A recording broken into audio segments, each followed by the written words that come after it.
we still good? Who's good? Who's good? Who's good? Coming to the stage now is someone we've been waiting for the entire night. Ladies and gentlemen, I don't like to call comics new comics. I like to tell you that they're just starting. Just starting doesn't mean they're new, that means they're new to you. Ladies and gentlemen, it's a phenomenal performer. Nonetheless, you've seen him at Comedy Works. He's here tonight. Where's the love? Start applauding. Start applauding. I need it louder than that. Ladies and gentlemen, give it up for Will Frank. Let him hear it.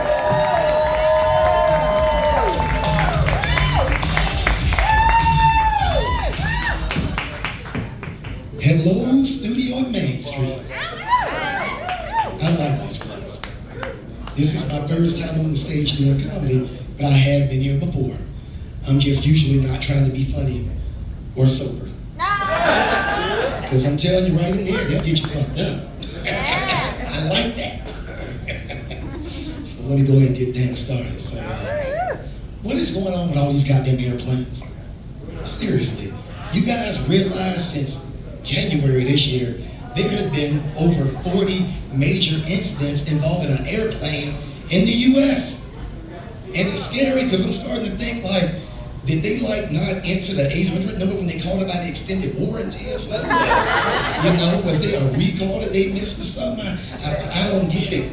And you know, they've told us for years that flying is safer than being in a car. But I tell you right now, if I had to pick between a sober airline pilot and a drunk driver, I'm getting the car that drunk motherfucker. I'm telling you, because this shit is scary right now. My gosh. Yeah, these goddamn airplanes, I tell you. Man, you guys hear about what was going on at the Newark International Airport? You know, they were talking about the air traffic controllers were all stressed out, having to take leave, and the computers were so old that some of them were like using floppy disks. Now, I've flown into that airport before, and I'm trying to say that my life got saved by a stressed out employee using a Commodore 64. And you know, if the computers are that old, they internet service provider got to be America Online.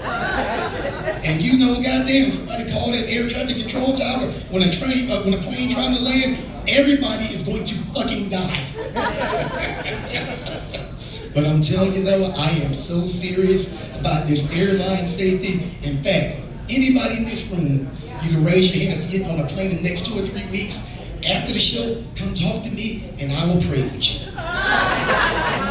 And this is a big deal coming from me because I'm a fucking atheist. So, I mean, whoever it is that you want to talk to, I mean, I don't have an option in this or whatever, you know, I just want to ensure that, you know, you are safe.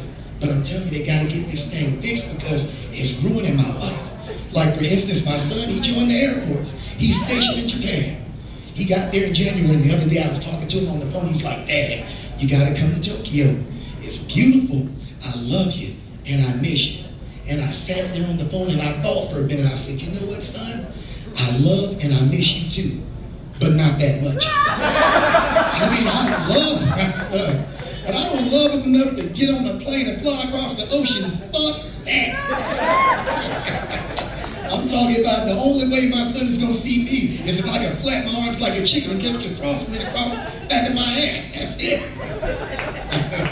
But you guys always know that whenever something happens with a plane, they get all the authorities together, right?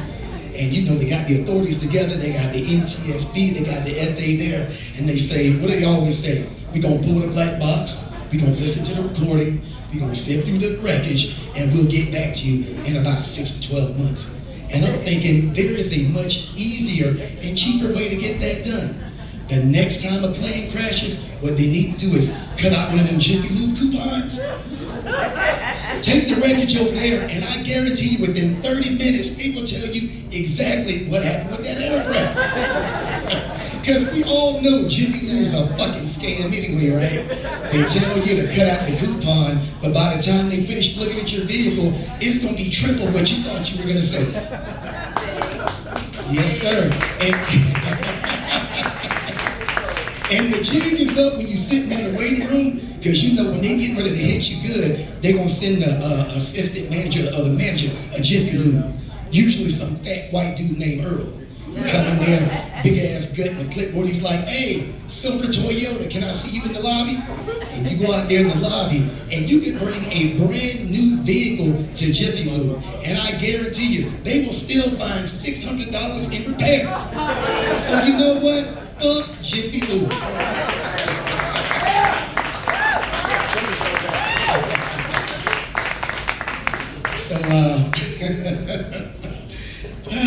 I'm 52, gonna be 53 pretty soon, and I started noticing that as you get older, your body starts sending you signals and reminders of things that you shouldn't do that often or shouldn't do at all. One of them is eating spicy food, running anywhere, or having sex for more than 5 minutes. I'm telling you guys, especially guys over 50, you gotta listen to what I'm saying. Cause you up here in your sexy place with that person doing your thing, all that grunting and groaning and squealing and clutching your chest, and your partner's thinking you about to have the biggest orgasm ever. No, he's having a fucking heart attack. Get that man some help, goddammit. And you know what? It sucks when you have to go to the doctor too, because the doctor is always reminding you of shit that you forgot. Like me, I don't remember what I did at spring break 30 years ago, but the way the doctor's looking at me and my test results, that motherfucker remembered.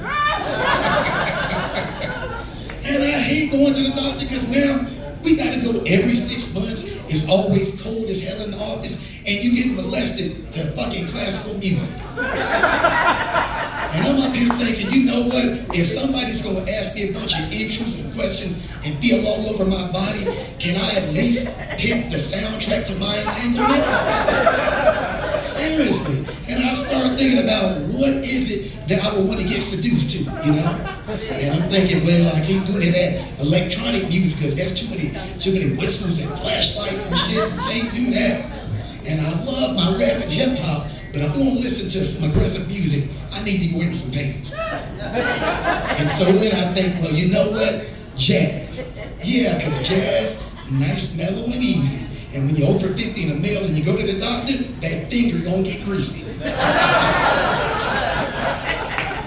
And then after you check up, the doctor treats you like the cheap date you are, tells you to get dressed, and I'll see you in 6 months. And I'm looking at them like, 6 months? I was gonna see what you was doing at 6 o'clock tonight.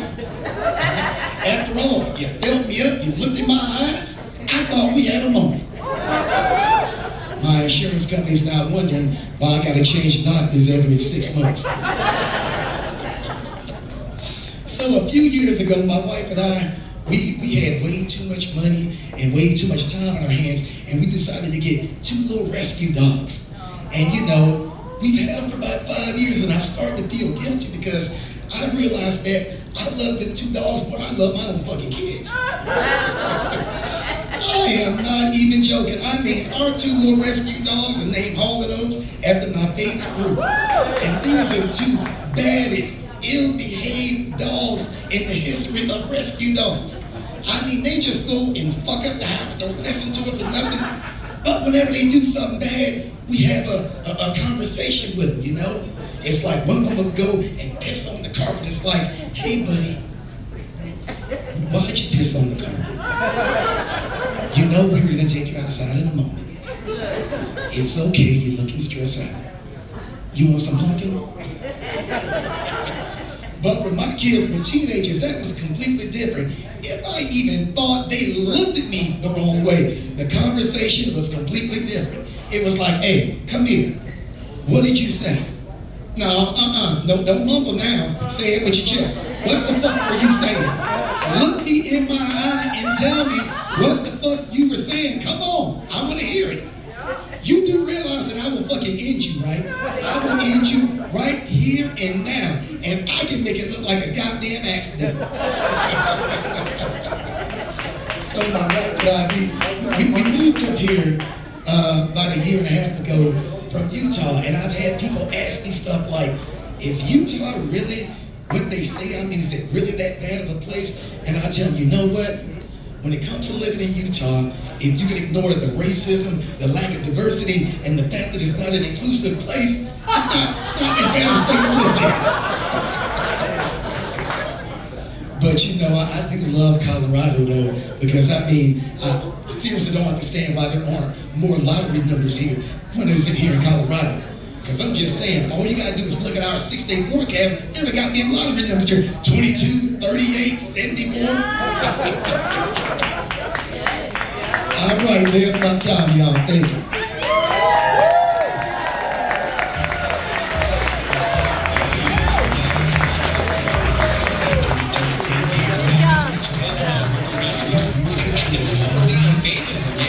That's the boots booting section we in now. Okay.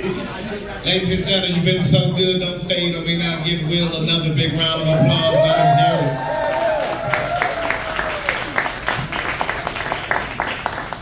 How good is the studio to you? How good is